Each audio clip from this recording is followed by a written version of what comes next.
So hey guys, welcome back to Vaishu vlog 6281.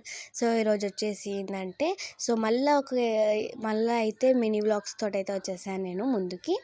And so ఈరోజు అయితే మా ఇంట్లో అయితే పోలేలు చేస్తున్నాం అనమాట. అండ్ సో పండగ అయిపోయాక కూడా నేనైతే మమ్మీ పోలేలు చేస్తుంది అనమాట. అంటే మేమైతే ఏంటంటే పండగ రోజు మొత్తం తినమన్నమాట, కొంచెం ఉంచుకొని ఎప్పుడైతే తినబుద్ధి అవుతుందో అట్లా తింటాం అనమాట.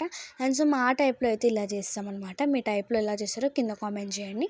ఏం లేదు, పిండిని కొంచెం రౌండ్ షేప్లో తీసుకొని దాంట్లో బెల్లంది అది ఉంటుంది కదా, దాన్ని పెట్టేసి కవర్ చేసేసి మనము రొట్టె ఎట్లా తలుపుకుంటాం సో మెల్లగా చేయాలన్నమాట మనం అది. అండ్ సో అట్లా చేయాలి, ఇంకా బాగుంటుంది అనమాట. అండ్ సో మీకు ఒక గుడ్ న్యూస్ చెప్పాలి. అండ్ సో నాకైతే 1K సబ్స్క్రైబర్స్ అయినారు అనమాట. థ్యాంక్ యూ వెరీ మచ్ అనమాట. ఇంత మంచిగా సపోర్ట్ చేస్తారని అయితే అస్సలు అనుకోలేను. ఇంకా కొంచెం సపోర్ట్ చేయండి ప్లీజ్, నన్ను ముందుకు తీసుకోవండి. So thank you for 1K subscribers. ఇంకా కొంచెం చేయండి ప్లీజ్ గాయ్స్.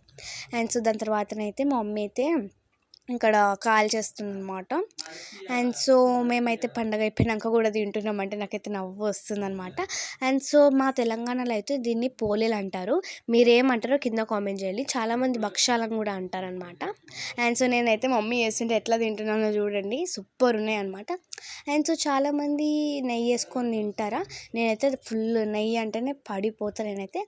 సో పోలేలకు నెయ్యి వేసుకొని తింటే సూపర్ ఉంటుంది అనమాట. అండ్ సో బాయ్ గాయ్స్, మళ్ళీ నెక్స్ట్ మినీ వ్లాగ్లో కలుసుకుందాం. బాయ్.